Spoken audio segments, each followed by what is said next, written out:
If you want to practice all of the new PTE questions using artificial intelligence on an online portal that has a similar marking to your real PTE exam, head over to masterpte.com.au to create a free account. Here, you can practice all 4 sections separately and receive instant feedback for all of your speaking, writing, reading, and listening. You can also view and compare your answers with others who have already succeeded in achieving a high score. Download 9090 Band's template for speaking, writing, and listening.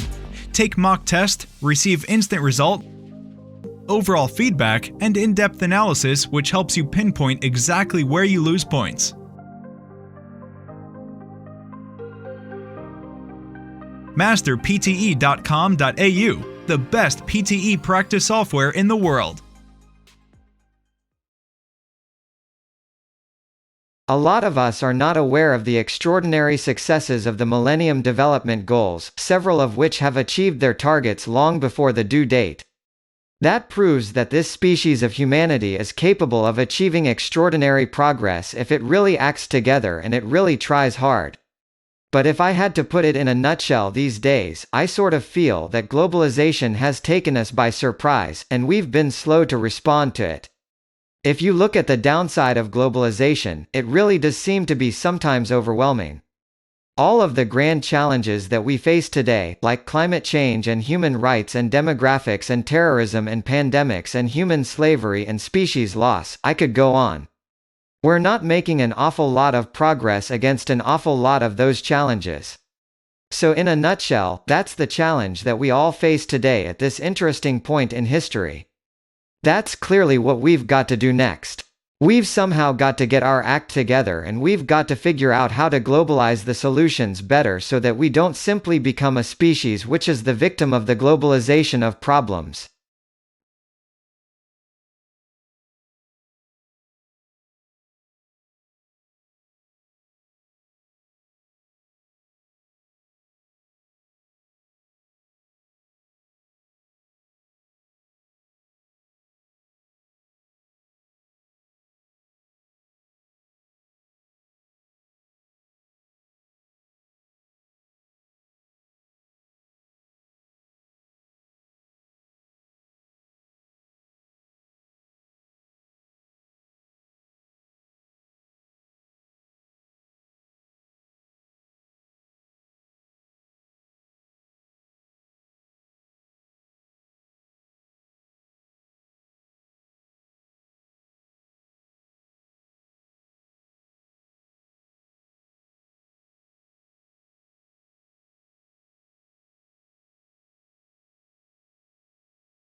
Welcome to Stanford University Business School. Today, I would like to talk about management and leadership. It is very important that you realize the importance of management and leadership in this university. It is obvious that the purpose of this education to learn management and leadership skills. But you have to remember, this education of management should not only be about delivering services and making sure they're good quality. However, you should realize, it is responsibility of a student to accomplish assignment by themselves instead of depending on others. Students should be responsible for the management performance and identify how it could happen appropriately. The responsibility means that the accomplishments achieved by others does not necessarily indicate what they are truly capable of.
Hello everyone, welcome to my class. Today, I will discuss the schools on the general condition of how animals survive and reproduce.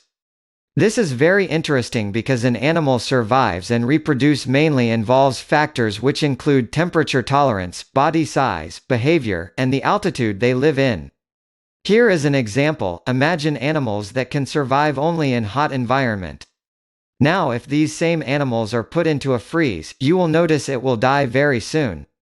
Those species who have tolerance temperature to code can only survive. This is why climate and seasons are quite important for animals' survival. Various species have to maintain their body on the water, and tolerate different temperature in various seasons.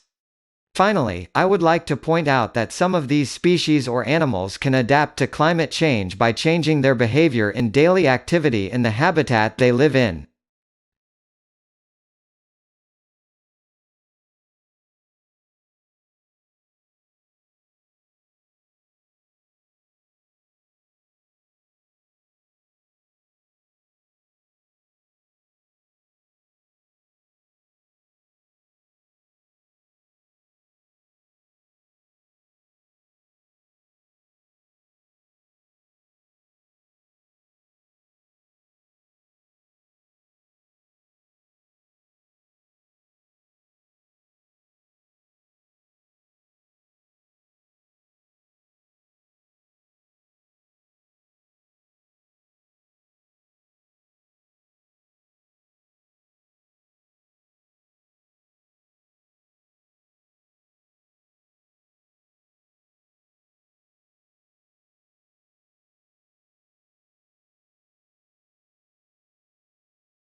Sea creatures are inspiring the latest devices that harness wave power. This one, called the oyster, sits on the ocean floor and opens and closes as waves pass over it. Cables attach it to generators on the shore. Since November 2009, it's been powering 9,000 homes in the Orkney Islands. Another device looks like a snake. The anaconda is made from a rubber tube filled with water that floats just below the surface. When a swell hits the front of it, the tube is squeezed. A bulge ripples down its length and powers a turbine in its tail. Prototypes are currently being tested, but the full-scale version will be 200 meters long. This system also looks like a snake, but this one is made of steel. It floats near the surface, where waves make its joints move. This drives hydraulic systems that power electrical generators. Like the anaconda, it's still being tested. Results will prove if these devices are up to the job of supplying viable sources of green energy.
Today we will talk about one aspect of global problems, this is water purification.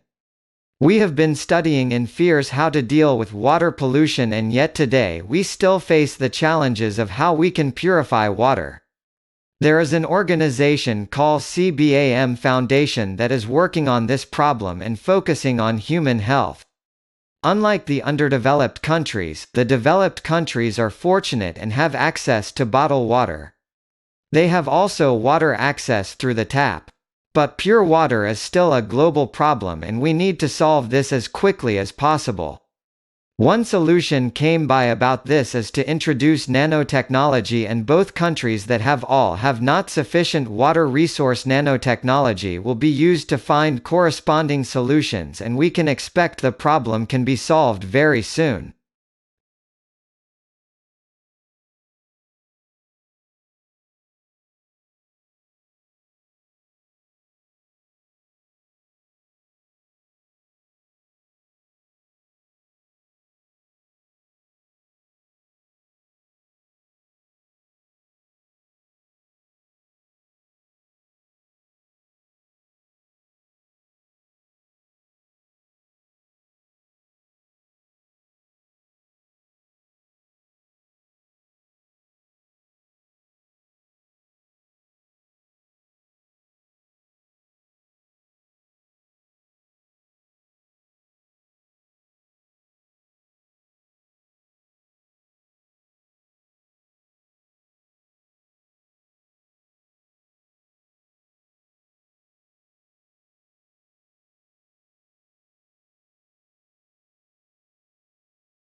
Today we will discuss the two main origins of the concept of political ideology. These are the terms left and right appeared during the French Revolution of the 18th century, when members of the National Assembly divided into supporters of the kings of the president's wife and supporters of the revolution to his left.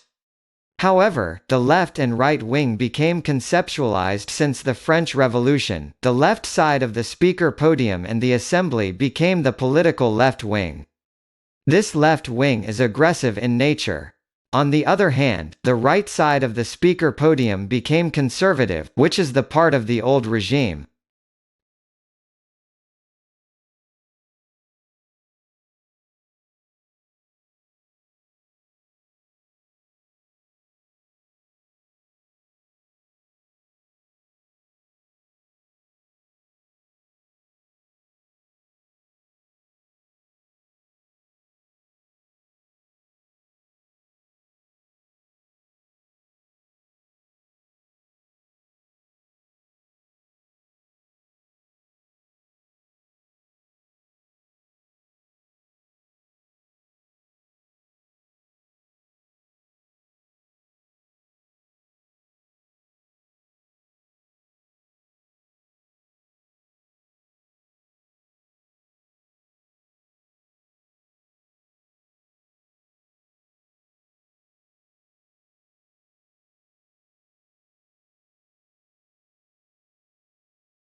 Let's talk about visualizing life without fossil fuels. We have an addiction to fossil fuels and it's not sustainable when I say we.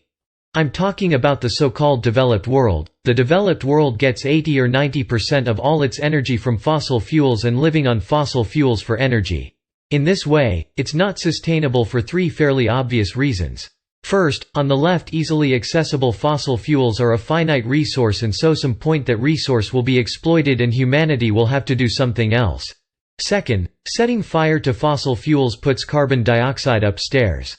So we have the climate motivation. The clear consensus of the climate science community is with substantial aerobats still on exactly what might happen. Their advice is, this is a geoengineering experiment that was well advised to stop as soon as possible.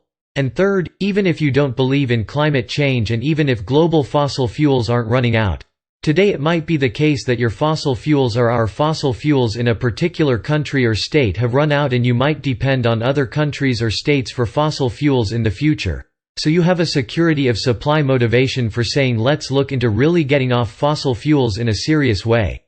I find all three of these motivations are equally compelling and I'm just going to take it as given now that we are interested in discussing life after fossil fuels.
Reality is that civil society, journalists, and activists are coming under attack from extremists, groups on the one hand, and in many countries also from their own governments.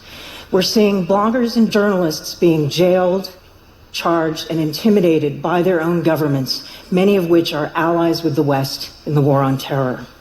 Just 3 examples. A friend and former colleague of mine, Hisham Amarat, has been charged with threatening state security along with 6 other activists in Morocco. The Saudi blogger Raif Badawi has been jailed and flogged for insulting Islam and criticizing the Saudi regime on his blog. More recently, the Turkish representative for Reporters Without Borders, Erol Underoğlu, has been detained and charged with spreading terrorist propaganda because he and some other activists have been supporting Kurdish media. Anti-terror measures quickly turn into state repression without strong protection for minority communities and for peaceful debate. This needs to be supported by a robust, independent local media.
Kayla was voted Toy of the Year in countries around the world.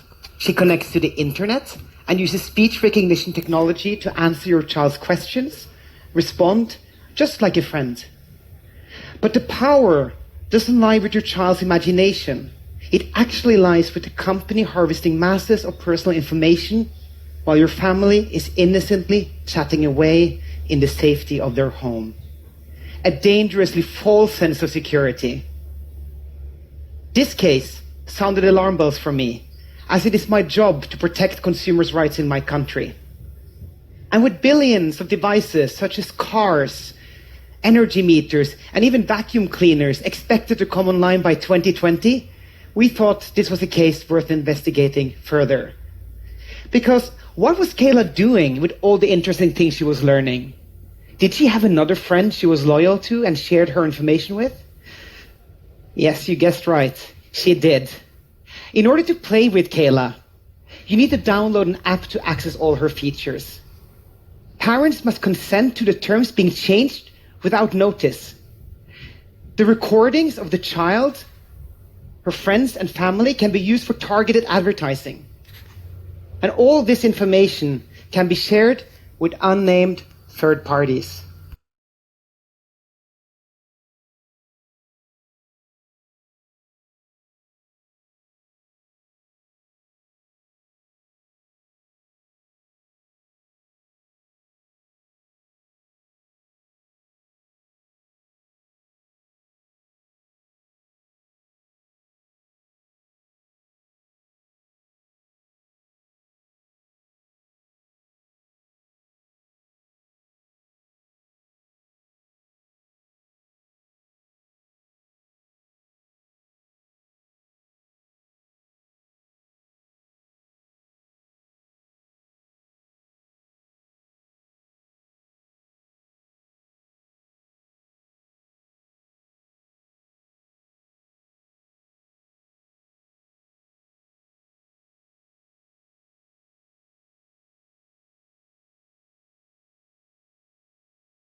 And these photoreceptors in your eye are an extraordinary piece of engineering.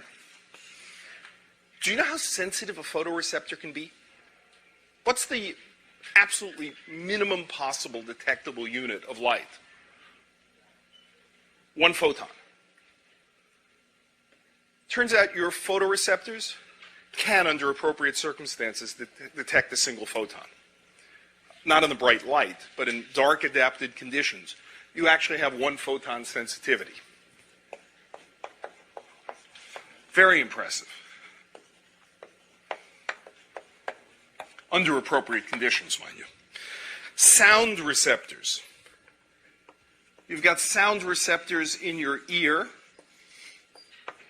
and they're beautiful. We're not going to talk about them at any length, but there's little flappy, these little spiky things going along in your ear, and they can translate vibrational energy coming from your ear, hitting your eardrum, being translated into a vibration in the fluid in your ear, into a physical motion of these little receptors there, into an electrical motion, into an electrical signal that goes into your ear. So all that's pretty impressive stuff. We're not going to talk about the details of it, but I invite some of you who want to learn more about this, particularly MIT students, I think, find receptors to be really quite remarkable kinds of devices.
If you want to practice all of the new PTE questions using artificial intelligence on an online portal that has a similar marking to your real PTE exam, head over to masterpte.com.au to create a free account. Here, you can practice all 4 sections separately and receive instant feedback for all of your speaking, writing, reading, and listening. You can also view and compare your answers with others who have already succeeded in achieving a high score. Download 9090 Band's template for speaking, writing, and listening. Take mock test, receive instant result, overall feedback, and in-depth analysis which helps you pinpoint exactly where you lose points. Masterpte.com.au, the best PTE practice software in the world.